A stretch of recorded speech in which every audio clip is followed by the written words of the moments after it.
So this is the party that managed to win in a landslide in the current British elections. And it is baffling to see the competency crisis when you have people that hold these types of speeches. But then again, I shouldn't criticize them because they won, right? I mean, okay, when you talk about masses of people, when you talk about the fabled we, it's very disconnected from reality. It's very disconnected from emotions. If you want to personalize it, you got to talk about the individual case. So imagine if you have a friend and he is absolutely devastated. He is absolutely devastated because his mother is in dire need of medical help. And she is in agonizing pain and she needs to go to a doctor. But unfortunately, the hospital is full. And she has to wait a week. So your friend, like, you can see that he is crushed as a human being. And you go to your friend and you say, you know what? Who cares? Who cares if she waits another week? What type of person would do that? And what would your friend say? When you apply these speeches to the individual level, it strikes differently, doesn't it? And my God, these politicians are so empathetic and so caring when it comes to other people's money. I'm willing to bet that, first of all, she probably has the money so that she doesn't need public health care. And secondly, if she actually needs to use the hospital, she will use the hospital. Most countries even have, like, hospital-specific design for people of importance, like celebrities, politicians, so on and so forth. I don't think, like, she's going to have to wait a week.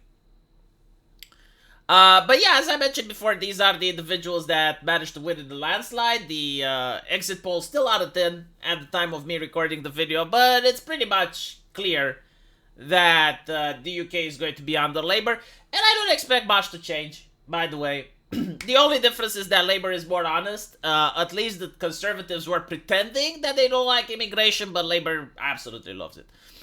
So why did they win? Well, they won. It's not necessarily like people wanted to vote Labour. It's that people wanted to punish the Conservatives. And when I say this, I'm looking at the map of the UK and I see places that were conservative for decades. Like, they would vote constantly for the Tories. Like, no matter who the Tories would prop up, they would constantly vote it. And this is the first time that they didn't. And I don't think that speeches like this managed to sway them. I don't think, like, all of a sudden, they've been conservative for an entire generation and they were, you know what, like, maybe Labour has a point. Yeah, Labour was literally the party that ousted the Conservatives, and you gotta understand, even though the ideology is the same, and people will say, well, it doesn't matter who we vote for, which is kind of true, and I'll explain why in a bit, the individual politician doesn't enjoy not gorging on your taxpayer money. He doesn't enjoy not having his seat. He doesn't like the fact that now he's not going to have the same reputation that he used to have yesterday. He doesn't enjoy the fact that he doesn't go to all these meetings and shake hands with all these important people and get a little bit of news on the insider, which is definitely not going to use it on trading. Right? They don't enjoy that. So, like, individually, they have been punished.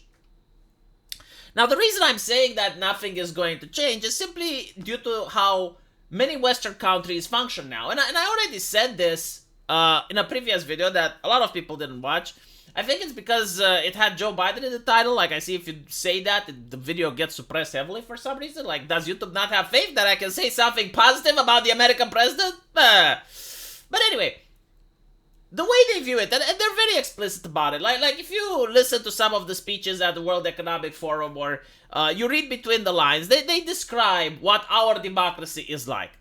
So our democracy is all about the uniparty, in this case, whether it's Labour or Tory. They want to extract wealth from the nation state. Like, that is the purpose, wealth extraction. So they take money from the citizen through the form of the taxpayer, because that's literally all they talk about. Literally the only thing they care is the economy. And they want to extract the wealth, and then they want to redistribute the wealth. And they redistribute to the special interest groups and themselves, right? So, like, the apparatus that extracts the wealth, first they redistribute amongst themselves, and then they redistribute it to the special interest groups. Now, obviously, this is not for the benefit of the people that have their wealth extracted. And those people complain. So how do you get them to shut the fuck up? Well, it's the same tactic that they use in California prisons. In California prisons, there's this YouTube channel. I think his name is Big Herc. I forgot the exact name of the channel, but he talks about his life in prison. And he explains how the guards are very few in number. The prisoners are overwhelming in number. So how do the guards manage to control the prisoners? They use identity politics. They actually foster racism. They actually encourage the gangs to go at each other, so that when there's a riot, you have the people fighting with each other rather than fighting against the guards. And it's literally the same in the UK. In fact, in London, I made a video yesterday about a guy getting arrested. Like, he actually went to prison for this. He's still in prison now. For having a toy sword. Right? He had a replica sword in his pocket. The police arrested it. Like, they're treating it as if it's a prison. It's insane.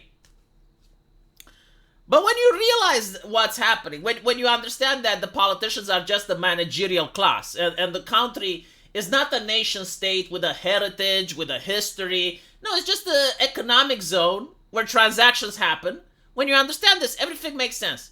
And when you look at politicians, like for instance, Joe Biden, his recent senior moments are revealing a lot of what's happening behind the curtain. Like, how many times does he not appear to have a passionate speech and he speaks through the heart, but it ends up that he's reading from a prompter? Like, all these politicians, like, this is what they are. Like, it's almost like they're actors in the sense that they go to a podium, they read the speech, right? They're acting the speech, they're pretending they're passionate. Maybe they're like AOC and they bounce a little bit. But at the end of the day, the speech doesn't come from the heart. And they don't do debates. They don't get challenged on their opinions. They don't talk about the actual important issues. You know, they will talk about LGBT and they will talk about all this other nonsense. But they don't actually talk about the economy. They don't actually have a candid conversation about international politics. Like, all the things they talk about are stuff that's to fill the void and to give people a reason so that they argue with each other.